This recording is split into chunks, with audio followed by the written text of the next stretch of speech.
नमस्कार दोस्तों। आज जो मैं आप सबसे बात करने जा रही हूँ वो है न्यायालय में फैसले के संदर्भ में, है ना। जो कोर्ट में जो फैसला मिलता है, हम कैसे कोर्ट तक पहुँचते हैं गांव से, और गांव में से हम कैसे कैसे कितना कितना हालातों से निकल के हम पहुँचते हैं कोर्ट तक, उसी के बारे में हम कुछ बात करने जा रहे हैं आप लोगों से। और गाँव पूरा सुनिएगा, गांव से लेकर कोर्ट तक की मैं पूरा बात आप लोग से करूँगी। जितना तक मेरे मन में आती है बात, वो सब मैं आप लोगों से बात करने जा रही हूँ आज। आप लोग अच्छे से सुनिएगा। जो कितना मुश्किल होता है ना हम लोग को घर से बाहर निकलना। हमारे बच्चे को कोई मृत्यु दे दिया है, मार दिया है, और उसका पूरा एविडेंस बनाना, हमको खोजना कैसे कैसे हमारे उसको सब जगह जगह प्रूफ मांगता है हमसे, है ना। वो प्रूफ लेके कोर्ट तक पहुंचना कितना मुश्किल होता है, इसी बारे में कुछ बात करने जा रही हूँ। और 100 में 100% आदमी को कुछ न कुछ परेशानी होता ही है, कुछ न कुछ परेशानी। किसी को घरेलू ही परेशानी, किसी को बाहर लोगों से परेशानी, देखिए परेशानी होती ही है, और सबको इन हालात से गुजरना ही पड़ता है। हम गांव में ही चाहते हैं जो मेरा फैसला हो जाए। छोटा छोटा जो कोई परेशानी होता है तो उसमें चाहते हैं हम, जो गांव में है मुखिया सरपंच जो भी बने हैं, हम हमारा फैसला के लिए उनके पास जाते हैं। तो नहीं, मान लीजिए जो जो पैसे वाला व्यक्ति है वो अपना जीत कायम कर लेता है, और जो हमारे जैसे आम आदमी है वो हार मान के घर बैठ जाता है। तो जहाँ तक संभव होता है लोग को छोटी छोटी परेशानी में लोग चुप रह जाता है, छोड़ो जाने दो, कोई बात नहीं, जो होना था हो गया। या कोई मेरा थोड़ा ज़्यादा ही ले लिया है तो क्या कर लेगा, कोई बात नहीं, हम थोड़ा कम ही हमारे पास रहेगा, लेकिन खुद से रहना ज़रूरी है ना, सोच करके लोग चुप रह जाता है। और बहुत से लोग वहाँ से हार करके चुप बैठ जाते हैं, और कुछ लोग जो है उसमें से थाने तक पहुँचता है। जो हमारा ये सब परेशानी है आप सुनिए। थाने वाला भी यही बताता है जो क्या परेशानी है हमको प्रूफ दिखाइए, क्या परेशानी है हमको प्रूफ दिखाइए, है ना। प्रूफ जुटाने में क्या क्या मुश्किलें आती है, तो जो प्रूफ जुटाता है ना, एक एक एविडेंस जो जमा करता है, तो उसको ही मालूम है जो कितना मुश्किल होता है एक एक सबूत को जुटाना है। और पुलिस तक भी यदि ये चीज़ का निराकरण नहीं होता है, तब लोग कहाँ पहुँचता है, न्यायालय में। जहाँ क्या होता है, न्याय के देवता बैठते हैं, उनके पास हम पहुँचते हैं, है ना। जो हमारा फैसला हो, मेरा फैसला अच्छी तरह से हो, जो गलत किया है उसको उचित दंड दिया जाए। तो हम कहाँ तक पहुँचते हैं, कोर्ट तक। कोर्ट तक पहुँचने के लिए कितना हमको गुजरना पड़ा है वो आप सुन देख लिए। जो पहले हम गांव में किसी के पास गए, वहाँ से नहीं हुआ तो हम थाने में गए, थाने में भी बहुत कुछ हमको दिखाना पड़ा। उसके बाद हम, यदि हमारा वहाँ से भी मेरा संतुष्टि नहीं मिला, मैं बहुत कष्ट, मेरा बड़ा कष्ट है, तब मैं संतुष्ट नहीं हुई हूँ, तो मेरे पास भी संभव भी है। आप सोच लीजिए 100 में से 50% ही लोग को संभव हो पाता है जो मैं कोर्ट तक पहुँचूँ, है ना।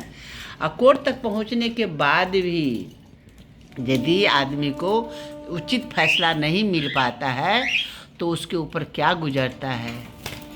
जब किसी माँ के बच्चे को कोई मार देता है, और बेटी हो या बेटा हो कोई फर्क नहीं है, बेटा बेटी दोनों बराबर है। यदि हमारे बच्चे को किसी ने मार दिया है तो उसका दंड जरूर ही देना चाहिए। मैं जज साहब से बोलूँगी, तो देखिए जैसे आप न्यायालय में बैठ रहे हैं, तो न्यायालय का राजा आप हुए, जैसे द्वारिकाधीश बैठते हैं द्वारिका में, तो उनको द्वारकाधीश बोला जाता है ना। वैसे आप न्यायालय में बैठते हैं तो न्यायाधीश आप ही हुए, न्याय का देवता आप हुए। न्याय कीजिए, इंसाफ दीजिए सभी व्यक्ति को। आपके नज़र में कोई अमीर कोई गरीब कुछ नहीं होना चाहिए।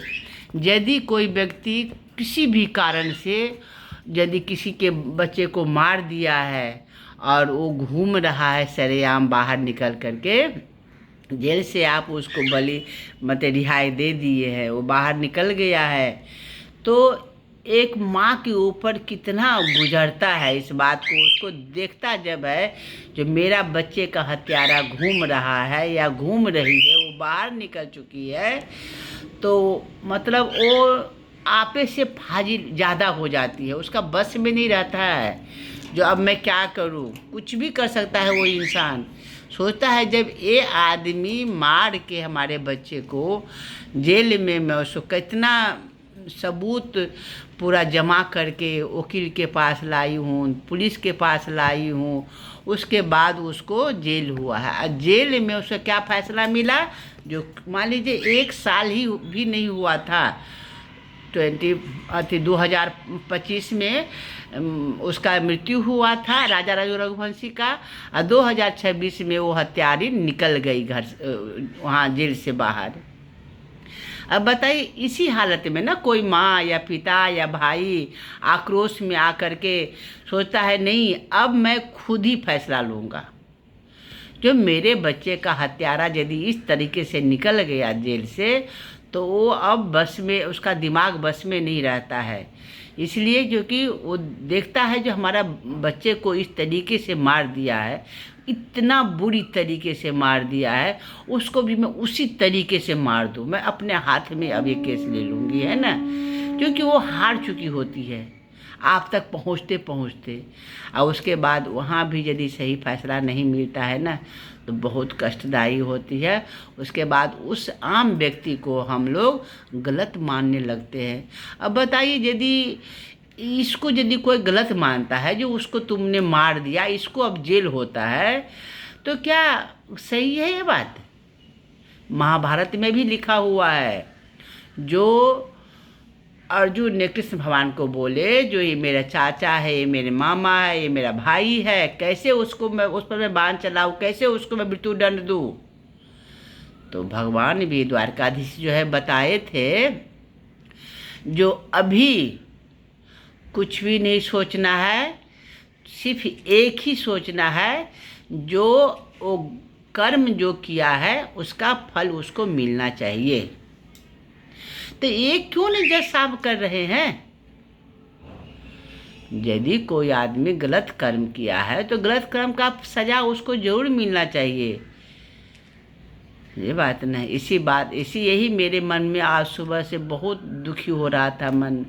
मैं रात में भी राजा रघुवंशी के बारे में कुछ लाइनें बोली हूँ, अपने चैनल पर डाली हूँ, वो सुनिएगा। और ये जितना तक हो सके शेयर कीजिए, यहाँ तक इतना शेयर कीजिए जो ये प्रधानमंत्री तक पहुँचे, कोर्ट तक पहुँचे, जो न्यायालय में बैठते हैं, जानते हैं न्यायाधीश कहलाते हैं वो, मतलब न्याय के देवता हैं वो। न्याय देने वाले व्यक्ति बैठते हैं जो न्यायालय में, उन तक ये पहुँचे ये बात। जो उसको बेल कैसे मिल गया, वो बाहर कैसे घूम रहा है, यदि उसके माँ बाप या भाई बहन कोई भी परिवार के लोग उसको यदि आक्रोश में आके मार दे, कुछ कर दे, तो क्या वो गलत कहलाएगा? मिठू, आपसे भी मैं पूछती हूँ ये बात, जो गलत कहलाना चाहिए? नहीं गलत है, क्योंकि उसके बच्चे को वो मारा है और वो अब बोल रहा है जो मैं जेल से निकल चुका हूँ, अब मेरा कौन क्या बिगाड़ लेता है देखता हूँ। तब उसके माँ बाप सोचता है जो भाई साहब अब इस दुनिया में ना कुछ भी नहीं रहा, मेरा बच्चे का हत्यारा जब इस तरीके से घूम रहा है, तो मेरी बस की बात जितना होगा मैं ज़रूर करूँगा, है ना। इसलिए आप लोग भी पर ध्यान दीजिएगा। और हर आदमी से, जज साहब से भी मैं ये कहना चाहती हूँ, जो न्याय दीजिए, हर उस आम व्यक्ति को जिसके पास वो गरीब है, लाचार है, कितना मुश्किल से आपके पास पहुंचा है ना। न्याय कीजिए आप लोग। धरती पर आप ही भगवान है। हम मंदिर में जाते हैं पूजा करने के लिए, प्रार्थना करने के लिए, जो हमको इंसाफ मिले, हमारे बच्चे का जो हत्यारा है उसको दंड मिले।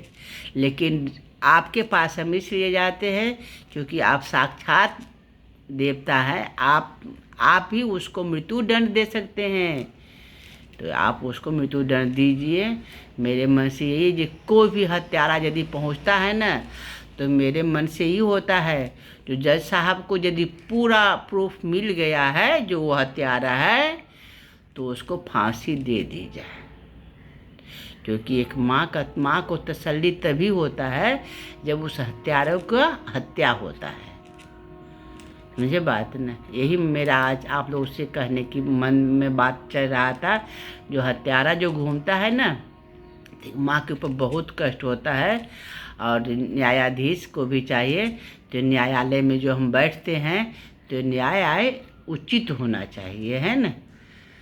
तो नमस्कार दोस्तों, बाय।